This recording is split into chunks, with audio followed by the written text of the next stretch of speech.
안녕하세요. 만약 여러분에게 사랑하는 연인이 생겼는데 그 사람이 나와 다른 종교를 가지고 있거나 다른 교회를 다니고 있다면 어떻게 하시겠어요? 실제로 제 주변에도 이런 고민을 하는 분들이 정말 많습니다. 사랑하는 여자친구가 믿는 종교로 나도 옮겨서 같이 다녀도 될까? 혹은 서로 조금씩 양보해서 아예 제3의 다른 교회로 옮겨서 같이 신앙생활을 하면 어떨까 하고 말이죠. 만약 종교가 삶의 전부인 커뮤니티에서는 어떻게 사람 때문에 종교를 바꾸나, 신앙의 본질을 버리는 거나라며 반대할지도 모릅니다. 하지만 오늘 저는 이 고민을 하시는 분들에게 당장 그렇게 하셔도 아무런 문제가 없다고 말씀드리고 싶습니다. 오히려 아주 건강하고 자연스러운 고민이라고 응원해드리고 싶어요. 왜냐고요? 이 아주 현실적인 고민 속에는 우리가 평소에 잊고 살았던 종교와 공동체의 진짜 본질이 숨어 있기 때문입니다. 우리는 똑같은 대상을 보고도 문화마다 다른 이름을 붙여 부르죠. 한국인은 물, 미국인은 워터, 스페인 사람은 아구아라고 합니다. 소리는 완전 다르지만 그게 우리의 목마름을 축여주는 본질적인 액체라는 사실은 변하지 않아요. 제가 생각하는 종교도 그렇습니다. 인류는 서로 다른 시간과 지역, 즉 문화 속에 살아왔고 그 환경 속에서 마주한 절대적인 존재, 그 신에 대해 반응하며 종교를 만들어 왔습니다. 이름과 형식이 다를 뿐 본질은 결국 하나로 통하는 거죠. 여기서 우리가 인정해야 할 아주 당연한 진실이 있습니다. 인간은 그 누구도 신에 대해 전부를 알지 못한다는 사실입니다. 우주를 창조한 거대한 존재를 인간이라는 작은 그릇이 어떻게 완벽하게 다 이해하고 담아내겠어요. 그래서 신에 대한 이해는 종교마다 다를 수밖에 없고 심지어 같은 종교 안에서도 저마다 다를 수밖에 없습니다. 그건 틀린 게 아니라 너무나 당연한 겁니다. 그렇다면 신을 머리로 아는 지식보다 훨씬 더 중요한 건 무엇일까요? 바로 그 신의 사랑을 바탕으로 사람들이 모여 함께 사랑을 나누며 살아가는 공동체입니다. 결국 함께 사는 사회 중에 하나가 종교니까요. 오늘 이 여자친구와의 종교 고민이라는 이 아주 현실적인 실타래를 시작으로 우리가 종교 안에서 마주하는 지식의 함정, 그리고 인간관계의 상처와 회복에 대해 솔직한 생각을 나눠보려고 합니다. 제가 먼저 던지고 싶은 메시지는 이것입니다. 결국 신은 같다. 우리가 부르는 이름과 소속된 문화가 다를 뿐이다. 사막에서 태어난 이들이 신을 부리던 방식과 인도의 거대한 자연 속에서 우주의 섭리를 깨닫던 방식, 동아시아의 철학 속에서 하늘의 뜻을 구하던 방식은 다를 수밖에 없습니다. 기후가 다르면 옷이 달라지듯 문화가 다르면 종교의 형태도 달라지는 게 당연하니까요. 기독교의 하나님, 이슬람의 알라, 불교의 불성, 도가의 도, 이 모든 것은 인간이 자신이 속한 문화라는 언어로 최고의 선이자 절대적인 존재를 표현하려 했던 필사적인 노력의 결과물입니다. 아무도 신을 완벽하게 독점해서 정의할 수 없기에 이 다양한 모습은 모두 존중받아야 합니다. 우리가 비행기를 타고 다른 나라로 여행을 가면 그 나라의 문화를 경험하듯 종교 또한 인류가 역사 속에서 마주한 정신적인 문화 정착지일 뿐입니다. 신의 가르침은 결국 인간에게 유익하며 그 본질은 하나로 통합니다. 그렇기에 내가 익숙한 문화를 떠나 새로운 문화를 접하는 게 처음엔 두렵고 쉽지 않을 수 있지만 내 영혼을 위해 새로운 종교나 영적 여정을 찾아 떠나는 모험은 당장 시작해도 아무런 문제가 없습니다. 신은 우리가 만든 교리나 지식이라는 좁은 울타리에만 갇혀 계신 분이 아니니까요. 그런데 왜 현실의 종교는 종종 우리에게 평안 대신 상처를 줄까요? 여기서 두 번째 포인트가 나옵니다. 신은 유익하지만 그 종교를 이용해 자신의 이익을 챙기거나 타인에게 상처를 주는 종교인이 있을 뿐입니다.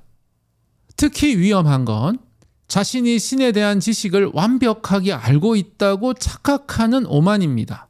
아무도 신의 전부를 알 수 없는데 내가 믿는 교리만 맞고 내가 아는 신은 틀렸다라며 종교적 지식에 지나치게 몰입하는 사람들이 있습니다.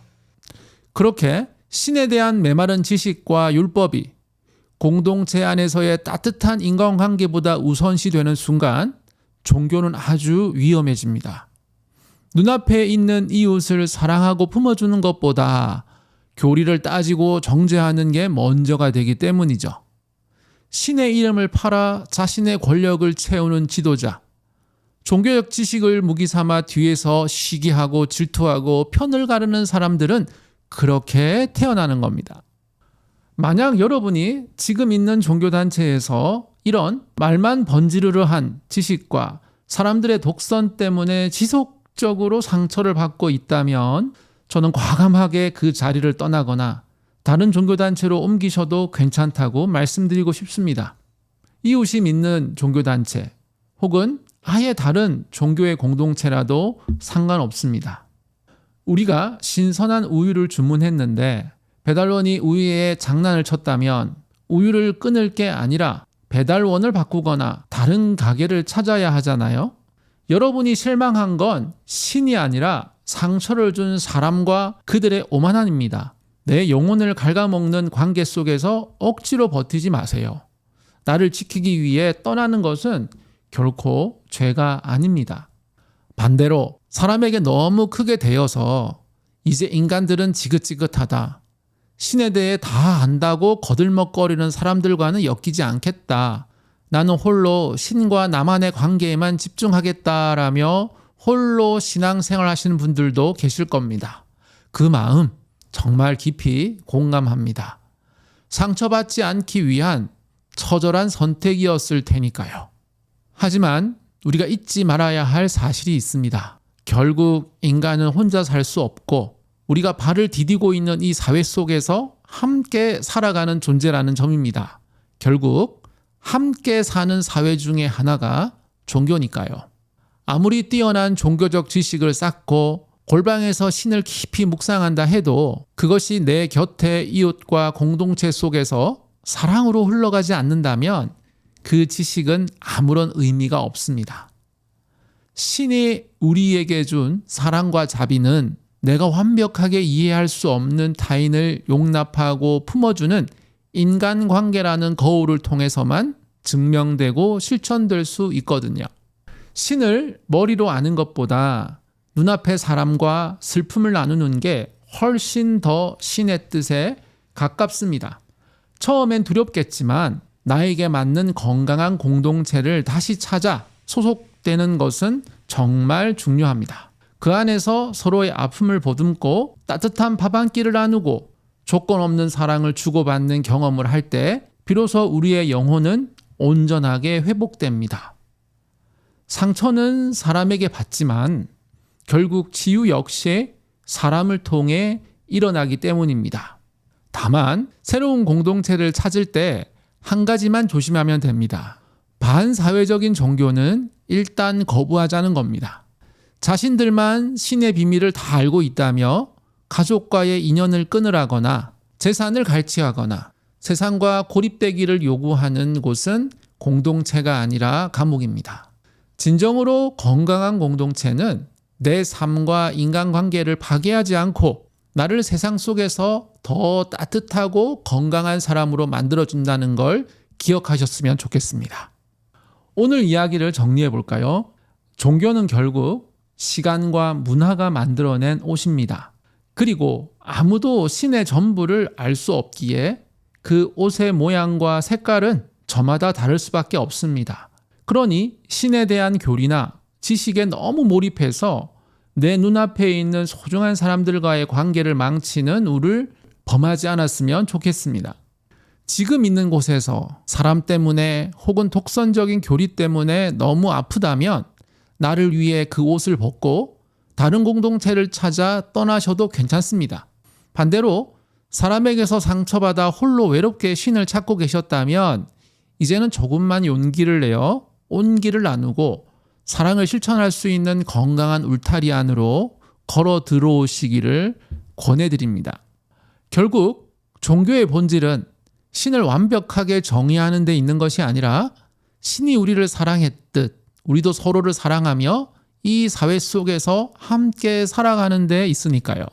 종교라는 경계를 넘어 그리고 상처라는 아픔을 넘어 진정한 연대와 사랑을 찾아 고민하는 여러분의 그 아름다운 여정을 진심으로 응원합니다. 오늘 제 이야기가 여러분의 마음에 작은 온기가 되었기를 바랍니다. 영상이 좋으셨다면 구독과 좋아요 부탁드리고요.